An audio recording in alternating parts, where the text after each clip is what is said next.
16 minutes after 8 o'clock at 93.5, 1590 WAKR. And we're going to film school today.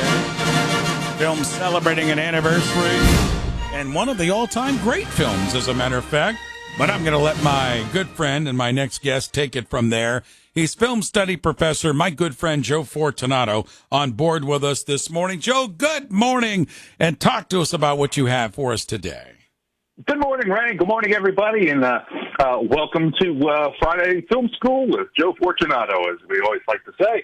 Today, we are going back to the 60s for one of the greatest comedies ever made. That is Dr. Strangelove, or How I Learned to Stop Worrying and Love the Bomb, which is released this week, January 29th, 1964. It was directed by the great Stanley Kubrick, written by Stanley Kubrick and Terry Southern. It stars the great Peter Sellers in not one, not two, but three different roles. He's going to play a fourth. I'll tell you about that in a minute.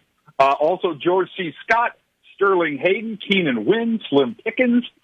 It had 4 Oscar nominations, including Best Picture, Best Actor, Best Director, Best Writing. Didn't win any, which is very unusual. In fact, it was the only Best Picture nominee that year not to win any awards.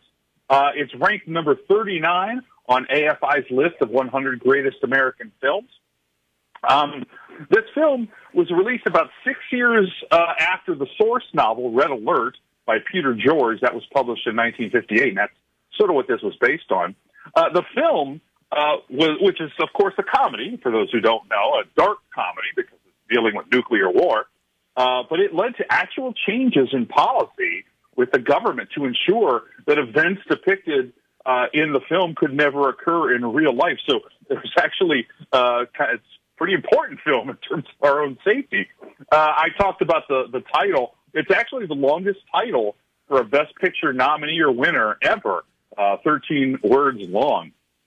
Kubrick did a lot of research. They read about 50 books on nuclear war, but he sought no help from the U.S. Department of Defense, and so he did all that stuff kind of on his own without their help. The film itself was it was going to be test screened November 22nd, 1963, and people might recognize that date. That's the date that John F. Kennedy was assassinated. So the producers felt that the public would not be in the mood for a black comedy so soon after that traumatic event. So they bumped the premiere to January 1964 to kind of accommodate that. Another sort of weird kind of connection to that, Major Kong, played by Slim Pickens, he's in the B-52 bomber, and he comments on the survival kit. His original line was, "A fella could have a pretty good weekend in Dallas with all that stuff."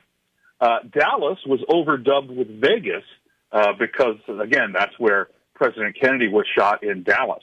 So Major Kong still mouths the word Dallas. You can see it if you watch the film, but they dub in Vegas. I talked about Peter Sellers playing 3 different roles. He was paid $1 million, which was about 55% of the film's budget. Wow. Stanley Kubrick sort of famously quipped, "I got 3 for the price of 6." And Peter Sellers was actually going to play Major Kong, which is the role that went to Slim Pickens, but he ended up breaking his leg, and so it was just too taxing to do 4 different roles. In fact, Sellers was the first actor to be nominated for one single Academy Award for a film in which he portrayed 3 different characters in the same film. With us is Joe Fortunato, Film School, and, of course, going back to the dark comedy of Dr. Strangelove. This thing had a pretty low budget, Joe, but, man, it really paid off at the box office for certainly a topic that was, I don't know if controversial is the right word, but it was a real touchy subject. It definitely was a touchy subject. Now, sort of the irony of that, and it didn't do well, and of course it's now considered one of the all-time classic films, but in the same year, there was another movie called Failsafe, which had a very similar plot, although it was a heavy drama. Also a great movie, too, if you ever check out Failsafe. So there was sort of competing nuclear war films, one a comedy, one a drama, in the same year. So it was definitely part of, the zeitgeist of that time period. One of the in the film, during the attack on the Burleson Air Force Base, there's a sign that reads, "Peace is our profession." And everyone thought that was sort of a satirical sign made up by the filmmakers to sort of some irony. But it's actually the real motto of the Strategic Air Command. So that's a real sign. It wasn't made up by the filmmakers. I mentioned a lot of the cast.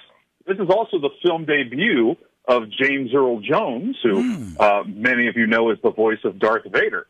So he's one of the people in the B-52 bomber. Peter Sellers actually improvised most of his lines, and in the, sort of most significantly probably is in that final scene when he is playing Dr. Strangelove, and he exclaims, "Mein Führer, I can walk." And according to Kubrick, that was improvised, and Peter said he couldn't promise he'd do the same thing twice, so they just ran the film and got what they could, and of course it all worked out really well. The climax of the film was supposed to include a giant pie fight in the war room with all the people. In fact, that's why there's this giant table of food in the war room, because Kubrick intended to have a custard pie fight between the Russians and the Americans. He decided not to use a shot, but he decided not to use it because he just found it too farcical to fit into the otherwise sort of satirical nature with the rest of the film. Plus, half the actors were laughing during the scene anyway, so they couldn't really use the footage as it was. Great film, Dr. Strangelove. Going back, what was it? Was released 1964? Is that right, Joe? Yeah, 1964. 1964.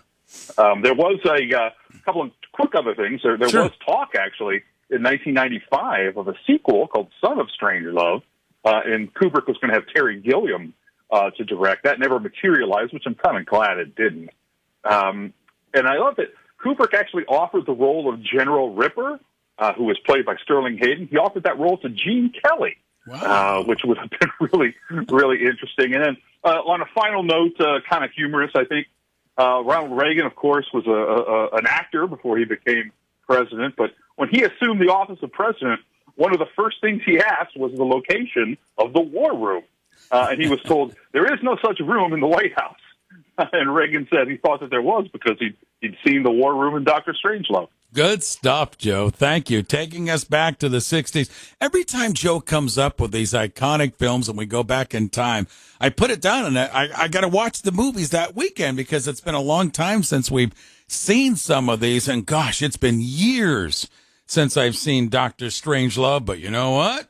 I'm going to do it. I'm going to check it out again. Joe, great stuff as always, my friend. Thanks for joining us. We'll reconnect again next Friday.